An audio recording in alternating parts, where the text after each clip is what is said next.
Hello mga kasaltek! Andito nga pala tayo sa bilihan ng battery ng sasakyan. Dahil nga sinamahan natin si BFF bumili ng battery ng kanyang kotse dahil sira na nga. Dito naman tayo dinala ni BFF sa stadium upang kumain.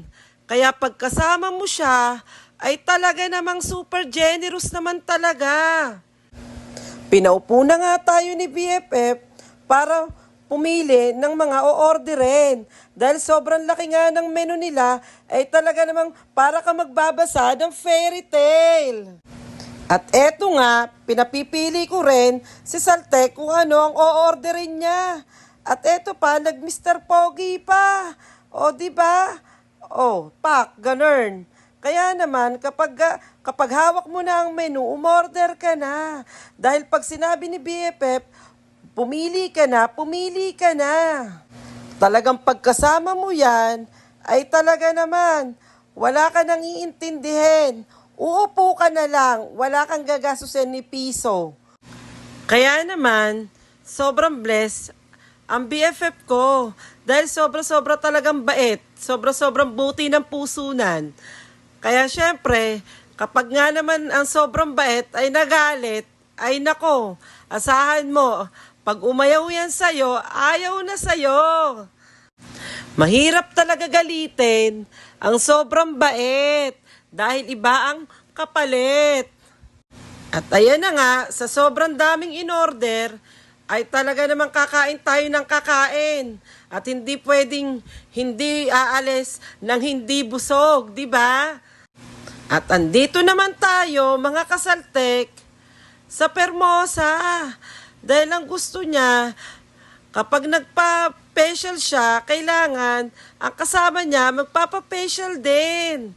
Kaya naman, ito si BFF ay talaga naman pina-facial ako. Kaya ayan, ang aking muka ay talaga naman tinatanggalan ng whiteheads, blackheads. Kaya naman napakasakit naman talaga.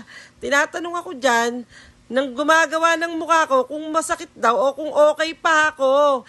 Kaso gusto ko na sabunutan at sutukin dahil ang sakit nga. Gusto ko na sabihin sa kanya na okay pa ako, okay pa ba? Eto na nga, lumuluwa na yung mata ko sa sakit. Pero titiisin mo yon dahil tiis ganda nga. Kaya naman, nakakailang beses na rin naman talaga kami pumunta ni BFF dito. Kaya naman pag nakita mo talaga ang pag-iitsura ko, dahil pag bukas ko ng cellphone at binidyo ko yung sarili ko, ay talaga naman nagulat ako. O, diba? Puting-puti naman. Dahil isang beses, nung nagpunta kami dyan, ay lobat ako, kaya hindi ako nakapag-video ng ginagawa ko sa araw na yon. Kaya mga kasaltek, andito naman ako ngayon sa gluta. Talaga namang tuturukan ako at hinahanap ang aking ugat. Kaya naman, si BFF, ang gusto niya ay pumusyaw ako at pumuti. Dahil siya naman, hindi naman talaga siya magpapagluta. Dahil ang gusto niya, ako ang magpagluta. Lahat yan, sa totoo lang, libre lahat yan ni BFF. Wala akong bayad ni piso dyan. Kaya napaka-thankful talaga ako. Dahil sobrang generous talaga ng kaibigan ko to, itong aking matalik na kaibigan. Wala akong masabi. O, ayan na. Mga kasaltek, tinurukan na, di ba, ng pangluta. O, maya-maya, isasabit na talaga tayo ni Saltek. Dahil talagang, kung ano-ano nang ginagawa ko sa sarili ko. Talaga nagpapaturok na talaga ako. Pero teka, saglit, mga kasaltek. Ako'y nagpapasalamat sa aking matalik na kaibigan na si Medina Labesares Leong. Talaga naman sobrang generous ng aking kaibigan. Dahil hindi ko naman talaga akalain na magpapagluta ako. Surprise nga ni magpagluta. O siya, babay na mga kasaltek. Bye-bye!